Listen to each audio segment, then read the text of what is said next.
Assalamualaikum warahmatullahi wabarakatuh. Hai adik-adik semuanya, bagaimana kabarnya hari ini? Semoga kita semuanya masih dalam keadaan sehat walafiat. Sebelum memulai video pembelajarannya, marilah kita awali dengan membaca lafal basmalah bersama-sama. Bismillahirrahmanirrahim. Nah adik-adik, dalam video pembelajaran kali ini, kita akan membahas tentang kisah keteladanan Nabi Musa alaihi salam. Semoga dengan kalian menyimak video pembelajaran ini, kalian bisa memahami dan juga bisa menceritakan kembali kisah keteladanan Nabi Musa alaihi salam serta menunjukkan sikap-sikap terpuji yang ditunjukkan oleh Nabi Musa alaihi salam. Oke, sekarang kalian sudah siap? Mari kita simak kisah keteladanannya.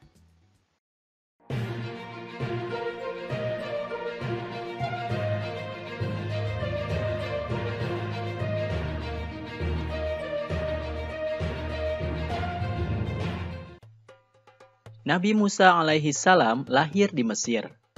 Pada zaman itu, Mesir dipimpin oleh seorang raja yang zolim, yaitu Fir'aun.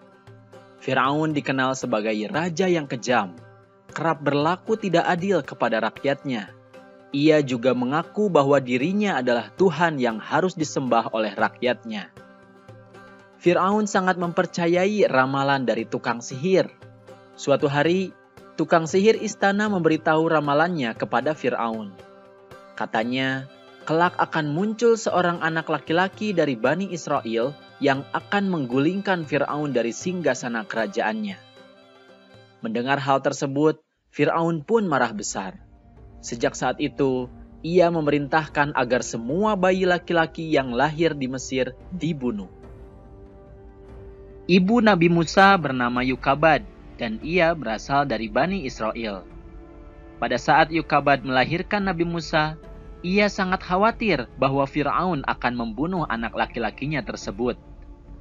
Yukabad kemudian berdoa kepada Allah Subhanahu wa Ta'ala. Ia meminta agar anak dan keluarganya dilindungi oleh Allah Subhanahu wa Ta'ala. Bismillahirrahmanirrahim. Dan kami ilhamkan kepada ibu Musa, susuilah dia, dan apabila kamu khawatir terhadapnya, maka jatuhkanlah dia ke sungai Nil. Dan janganlah kamu khawatir dan janganlah pula bersedih hati, karena sesungguhnya kami akan mengembalikannya kepadamu dan menjadikannya salah seorang dari para rasul. Quran Surat Al-Qasas ayat ke-7. Yukabad pun menghanyutkan bayinya di atas keranjang yang mengapung mengikuti arus sungai Nil. Tidak disangka-sangka, ternyata keranjang bayi tersebut hanyut ke dalam istana. Istri Fir'aun yaitu Ratu Asiyah mengambil keranjang tersebut. Betapa kagetnya Ratu Asiyah ketika melihat keranjang tersebut berisikan seorang bayi mungil yang masih merah. Ratu kemudian jatuh hati kepada bayi laki-laki tersebut dan memutuskan untuk mengangkat Nabi Musa menjadi anak angkatnya. Melihat anak itu, Fir'aun marah. Akan tetapi, dengan bujuk rayu Asiyah, Fir'aun pun luluh hatinya dan ia tidak jadi membunuh Musa kecil. Ratu sangat menyayangi Nabi Musa. Ia menganggapnya sebagai anak sendiri. Suatu ketika, Musa kecil menangis karena kehausan. Asiyah memerintahkan pengawalnya untuk mencari ibu yang dapat menyusui bayi itu. Banyak yang sudah mencoba menyusuinya, tapi bayi Musa tetap tidak mau dan terus menangis. Hingga akhirnya, ditemukanlah Yukabad yang berhasil menyusui bayi Musa. Ketika disusui, bayi Musa terdiam dan berhenti menangis sampai tertidur nyenyak. Mereka tidak mengetahui bahwa ternyata Yukabad adalah ibu Musa sendiri. Selanjutnya, Asiyah meminta agar Yukabad tinggal di lingkungan istana untuk mengasuh Nabi Musa kecil. Yukabad pun bersedia dan dengan senang hati mengasuh anaknya sendiri di lingkungan istana Fir'aun. Seiring dengan berjalannya waktu, Nabi Musa alaihissalam pun tumbuh dewasa. Ia menjadi pria gagah berani dan berpengetahuan yang berakhlak terpuji. Ia melihat banyak ketidakadilan yang dilakukan oleh penguasa kepada Bani Israel. hingga pada suatu hari, tanpa sengaja Nabi Musa memukul seorang bangsa Mesir hingga tewas demi membela seorang Bani Israel. Nabi Musa pun memohon maaf dan bertaubat kepada Allah.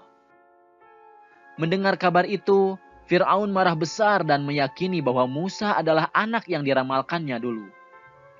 Lalu Fir'aun memerintahkan pengawalnya untuk memburu dan membunuh Nabi Musa.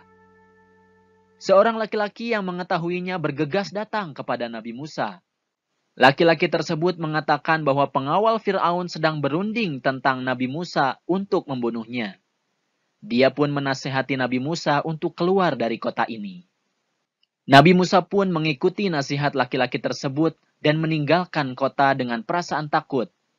Nabi Musa pun berdoa, Bismillahirrahmanirrahim.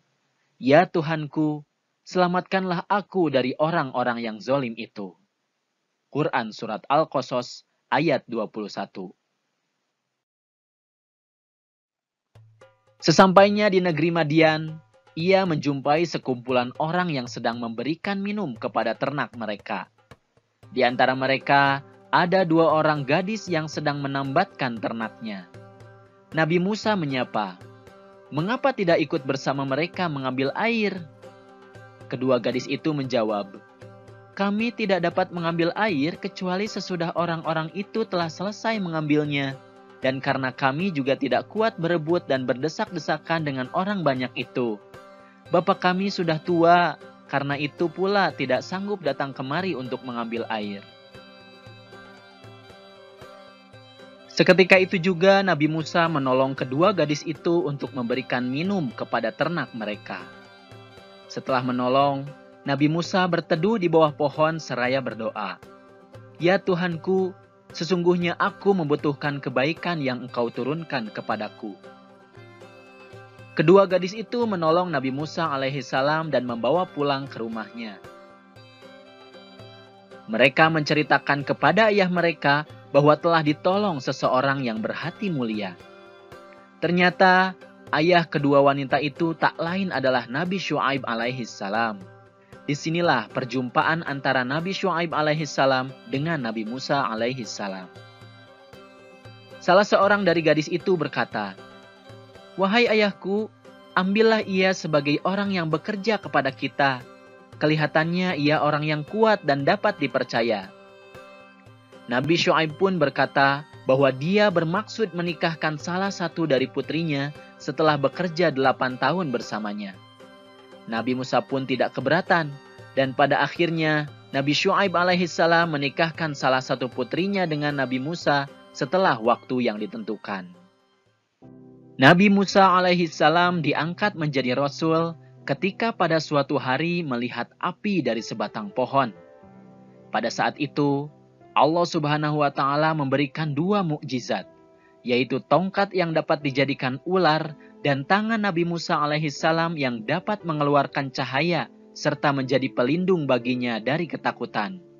Kedua mukjizat inilah yang dijadikan Nabi Musa alaihissalam untuk melawan Fir'aun bersama tukang sihirnya.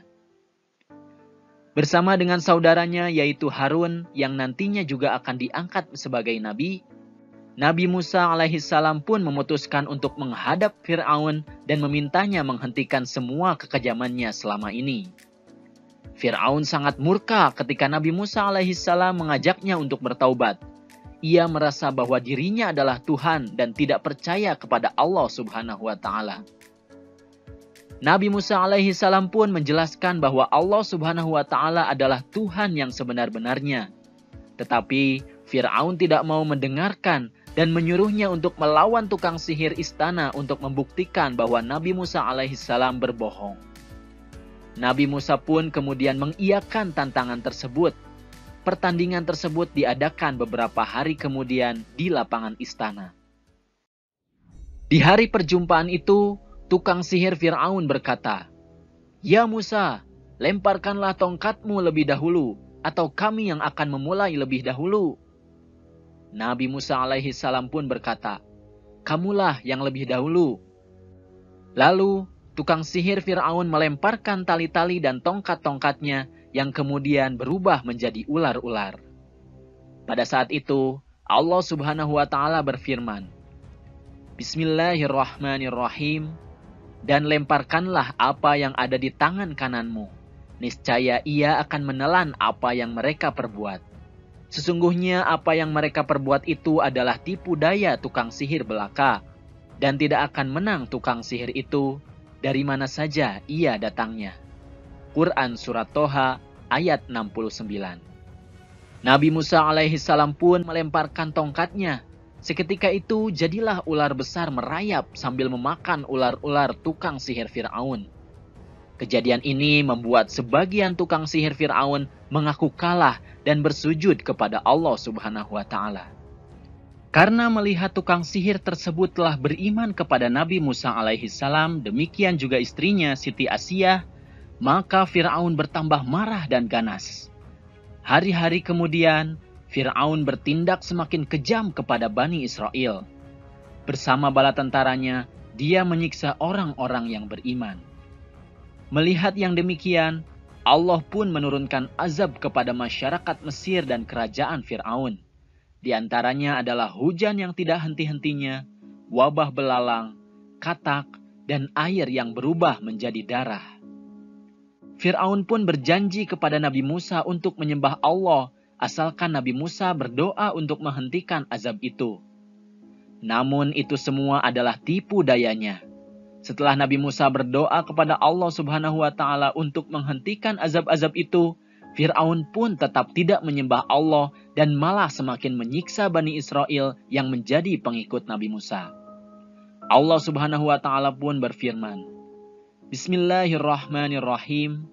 Dan kami wahyukan atau perintahkan kepada Musa, pergilah di malam hari dengan membawa hamba-hambaku atau Bani Israel, karena sesungguhnya kamu sekalian akan disusuli. Quran Surat Asy-Syu'ara ayat 52. Akhirnya, Nabi Musa alaihissalam dan orang-orang yang beriman mundur dan melarikan diri dari kota Mesir. Fir'aun dan tentaranya pun mengejar Nabi Musa alaihissalam dan pengikutnya sampai ke dekat Laut Merah. Nabi Musa alaihissalam dan pengikutnya kebingungan karena tidak ada jalan lagi. Pada saat itulah turun wahyu dari Allah Subhanahu wa Ta'ala. Bismillahirrahmanirrahim. Lalu kami wahyukan kepada Musa, pukullah lautan itu dengan tongkatmu. Maka terbelahlah lautan itu, dan tiap-tiap belahan adalah seperti gunung yang besar. Quran Surat Asy-Syu'ara ayat 63. Setelah memukulkan tongkatnya ke laut, tiba-tiba saja laut membelah menjadi dua bagian. Jalan yang panjang telah terbentang di hadapan mereka. Nabi Musa alaihissalam dan pengikutnya terus berlari mengikuti jalan panjang yang telah terbentang menuju seberang. Di kejauhan, terlihat Fir'aun dan bala tentaranya terus saja mengejar Nabi Musa alaihissalam. Akhirnya, Nabi Musa alaihissalam sampai di seberang dengan selamat, sementara Fir'aun dan tentaranya masih berada di pertengahan jalan. Di saat itulah, Allah Subhanahu wa Ta'ala mengembalikan Laut Merah seperti semula. Fir'aun dan tentaranya pun ditelan oleh air laut. Itulah alasan mengapa laut tersebut disebut Laut Merah. Demikianlah pembalasan dari Allah Subhanahu wa Ta'ala terhadap orang-orang yang durhaka. Nah adik-adik, itulah kisah keteladanan Nabi Musa alaihissalam. Lalu, apa saja hikmah atau keteladanan yang dapat kita ambil dari kisah tersebut? Yang pertama adalah kita harus gemar menolong orang yang sedang kesulitan. Dengan menolong orang yang kesulitan, maka Allah pun akan membantu kita ketika kita berada dalam kesulitan. Di antaranya adalah melalui orang-orang di sekitar kita. Yang kedua, kita harus berani jika melakukan sesuatu hal yang benar. Selain itu, jika kita menghadapi tantangan atau kesulitan, kita harus pantang menyerah untuk mendapatkan apa yang kita harapkan. Dan yang ketiga, kita harus tegas untuk mengajak orang lain kepada kebenaran. Meskipun melawan seseorang yang memiliki kekuasaan, kita tidak boleh takut, karena Allah Subhanahu wa Ta'ala akan menolong kita. Nah, itulah adik-adik kisah keteladanan Nabi Musa alaihissalam. Semoga dengan menyimak video pembelajaran ini, kalian bisa memahami dan juga bisa menceritakan kembali kisah keteladanan Nabi Musa alaihissalam dan menunjukkan sifat terpuji yang ditunjukkan oleh beliau, terutama dalam hal tolong-menolong serta keberanian dalam melawan kemaksiatan.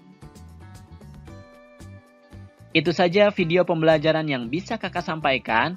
Jangan lupa like, komen, dan subscribe video ini. Kemudian aktifkan tanda loncengnya supaya kalian bisa mendapatkan informasi dari update video yang terbaru. Terima kasih atas perhatiannya dan mohon maaf apabila ada kesalahan. Billahi taufik wal hidayah. Wassalamualaikum warahmatullahi wabarakatuh.